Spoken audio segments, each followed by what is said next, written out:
Bienvenue dans l'émission Saveurs divines. Cette bonne nouvelle du royaume sera prêchée dans le monde entier pour servir de témoignage à toutes les nations.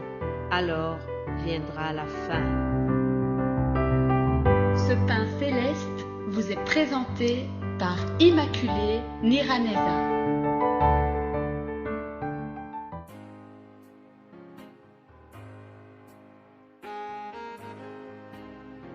Shalom, shalom, mes bien-aimés qui écoutent l'émission Saveurs divines.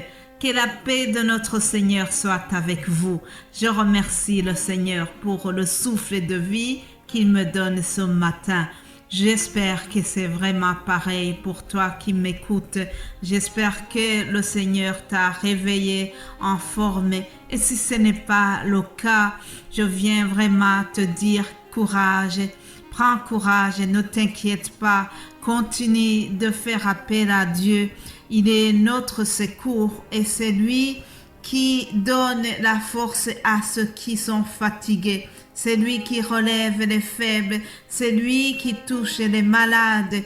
Nous avons celui qui est au-dessus des médecins. Même les maladies incurables, Dieu les guérit. Même les morts, Dieu les ressuscite.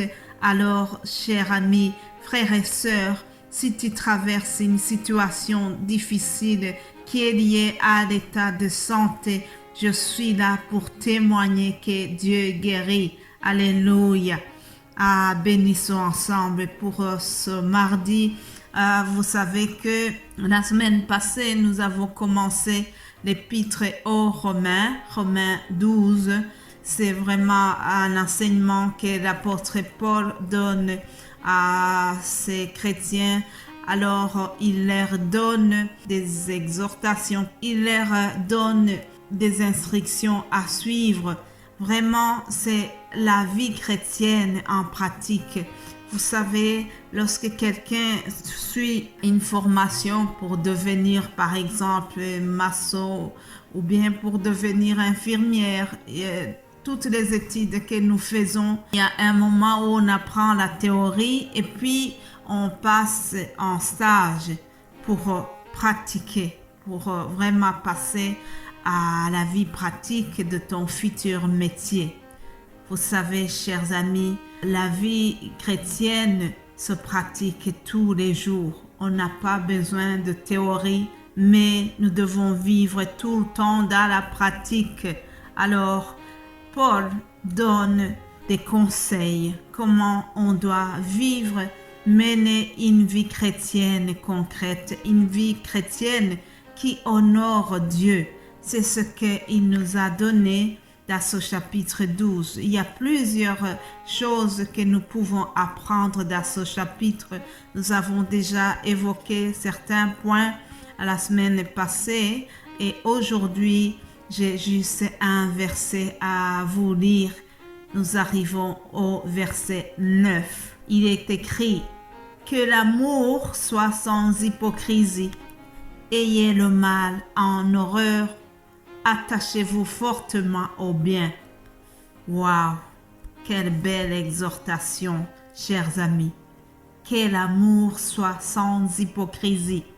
Il y a des fois où tu es avec quelqu'un et puis vous connaissez par exemple la même personne et on donne un témoignage sur sa vie.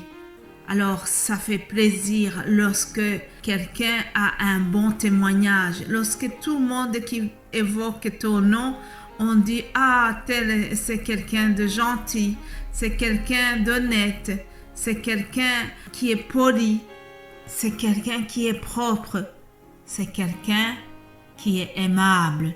Ça fait plaisir de savoir qu'on a un tel témoignage autour de nous.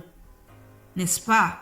Si vous avez un collègue dont tout le monde dit qu'il est sincère, dont tout le monde dit qu'il est agréable à vivre, vous allez chercher à être proche, à être ami de cette personne-là. Cependant, il y a le contraire de telle personne. si quelqu'un a une réputation d'être hypocrite, c'est très malheureux. Dans l'amitié, on a besoin des amis qui sont sincères, qui ne sont pas hypocrites. On a besoin des amis qui nous aiment en tout temps, des amis qui nous aiment sans calcul. On a besoin des amis à qui on peut faire appel n'importe quand. On a besoin des amis qui pensent à nous, non pas seulement lorsqu'ils ont un service à demander. Ça, ce sont des amis sincères, pas des amis calculateurs, pas des amis hypocrites. Mais bien-aimés de Dieu, le Seigneur Jésus-Christ, lorsqu'il était dans ce monde, il a fait une condamnation à une catégorie de personnes qu'il trouvait hypocrites. Ah oui, Jésus-Christ n'aime pas l'hypocrisie. Il a dénoncé cela.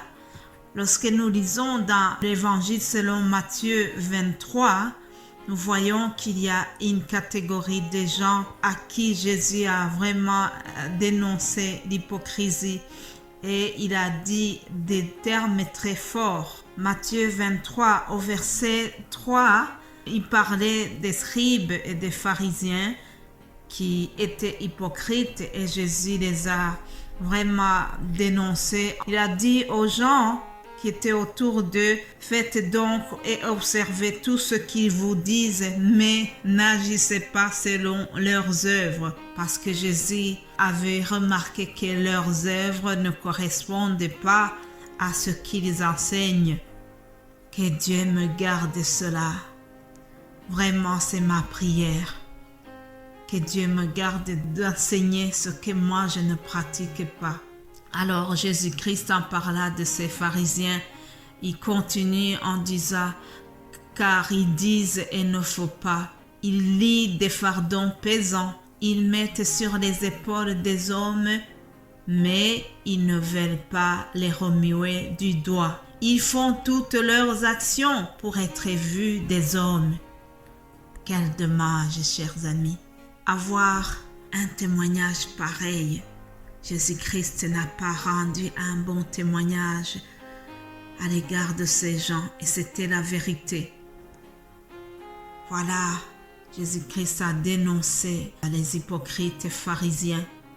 Aujourd'hui aussi, il nous parle, il nous dit, il nous rappelle que nous ne devons pas faire semblant. Nos œuvres doivent correspondre à notre comportement.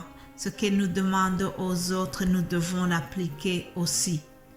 Jésus-Christ a été vraiment sévère à l'égard de ces gens parce qu'il ne voulait pas l'hypocrisie. Il leur a dit au verset 13, « Malheur à vous, scribes et pharisiens, hypocrites, parce que vous fermez aux hommes le royaume des cieux.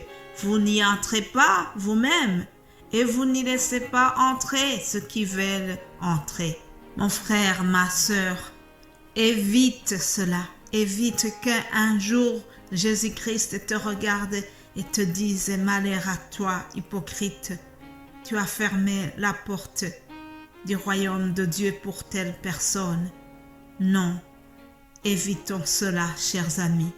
Ayons de l'amour sans hypocrisie. Ayons le mal en horreur.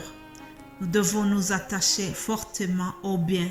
Nous devons vraiment avoir un amour sincère entre nous. Mon frère, ma sœur, je vais terminer cet audio en t'exhortant et en m'exhortant moi-même à marcher vraiment d'une manière sincère, à mener des amitiés sincères, à vivre des relations sincères, à marcher d'une manière qui est digne de la vocation qui nous a été adressée en tant qu'enfants de Dieu. Restons sincères entre nous, gardez vraiment cette union fraternelle, cette amitié fraternelle. Vivons en paix les uns les autres, ayons le mal en horreur. Attachons-nous, chers amis, attachons-nous fortement au bien. C'est mon souhait pour toi aujourd'hui. Passe une très belle journée et que Dieu te bénisse abondamment. Nous allons nous retrouver demain par sa grâce divine. Amen.